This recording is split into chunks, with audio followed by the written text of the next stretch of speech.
আইন শৃঙ্খলা পরিস্থিতি নিয়ন্ত্রণে সেনাবাহিনী ১৭২টি অবৈধ অস্ত্র এবং ৫২৭ রাউন্ড গোলাবারুদ উদ্ধার করেছে।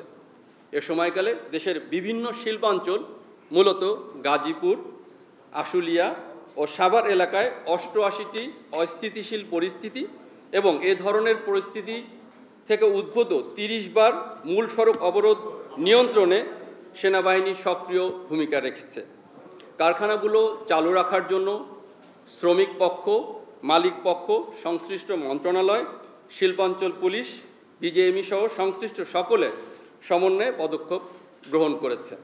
শিল্পাঞ্চল ছাড়াও সেনাবাহিনীর সদস্যরা বিগত এক মাসে ৪২টি বিভিন্ন ধরনের বিশৃঙ্খল পরিস্থিতি নিয়ন্ত্রণ করেছে, যার মধ্যে শিক্ষা প্রতিষ্ঠান সংক্রান্ত ১৪টি, অফিস সংক্রান্ত ৩টি, রাজনৈতিক সংক্রান্ত ৯টি এবং অন্যান্য বিভিন্ন ধরনের ঘটনা ছিল ১৬টি। আমি আপনাদেরকে আশ্বস্ত করতে চাই যে আমাদের সেনাবাহিনীর যে পেট্রোলিং এবং আমাদের যে ডমিনেশন এর মাধ্যমে আমরা তাদের অনেক জায়গায় তাদের সেই দৌরাত্ম্যকে আমরা অবরোধ করতে পেরেছি এবং আপনারা জেনে আনন্দিত হবেন যে আমরা গতকালকেও ২টি ক্যাম্প, কুকিচিনের ২টি ক্যাম্প আমরা ধ্বংস করেছি। তাদের যে আস্তানা বা তাদের যে ওয়াটার পয়েন্ট এগুলো ধ্বংস করেছি এবং কিছুদিন আগে আপনারা দেখেছেন যে ১১টি বম পরিবারের ৮১ জন যারা কুকিচিনের অত্যাচারে তাদের এলাকা ছেড়ে চলে গিয়েছিল, তারা পুনরায় তাদের জায়গা আবার এসেছে। এ থেকেই আপনারা বুঝতে পারছেন যে আমাদের যে কুকিচিনের বিরুদ্ধে আমাদের যে আভিযানিক কার্যক্রম এটা অনেক ভালো এবং বম পরিবাররা তাদের নিজস্ব জায়গায় ফেরত আসছে। শুধু মব জাস্টিস না, মনে করেন যে কোনো ধরনের চাঁদাবাজি, চুরি বা রাহাজানি, হত্যা এগুলো আগের থেকে অনেক কমে এসছে। আমি যদি আপনাদেরকে একটা স্ট্যাটিস্টিক্স জানাই, যেমন চাঁদাবাজি পূর্বে এটা ২৫০ ছিল, বর্তমানে ১১০ হয়েছে।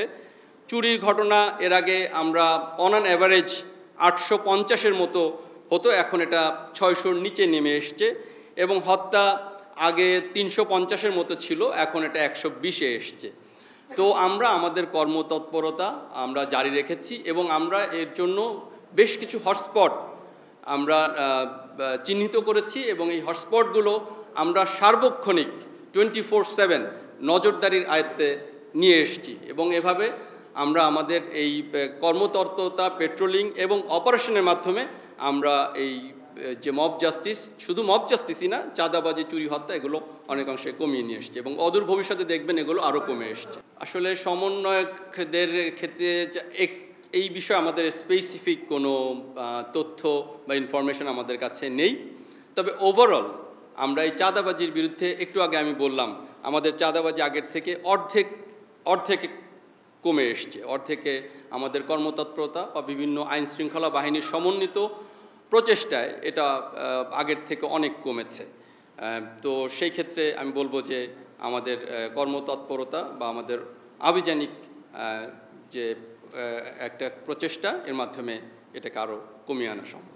সোশ্যাল মিডিয়াতে যে কারোরই যে কোনো মত প্রকাশের সুযোগ রয়েছে, সেখানে সবাই তার যার মত প্রকাশ করবে, এ বিষয়ে আমরা কাউকে কোনো প্রকার বাধা দিচ্ছি না। তবে কে কেমন কি মত প্রকাশ করছে, তা কতটুকু বস্তুনিষ্ঠ এর বিচারের দায়ভার আমি আপনাদেরকেই দিয়ে দিলাম। আপনারাই বুঝতে পারেন কে কতটুকু বস্তুনিষ্ঠ মেসেজ বা সংবাদ সোশ্যাল মিডিয়াতে দিচ্ছে।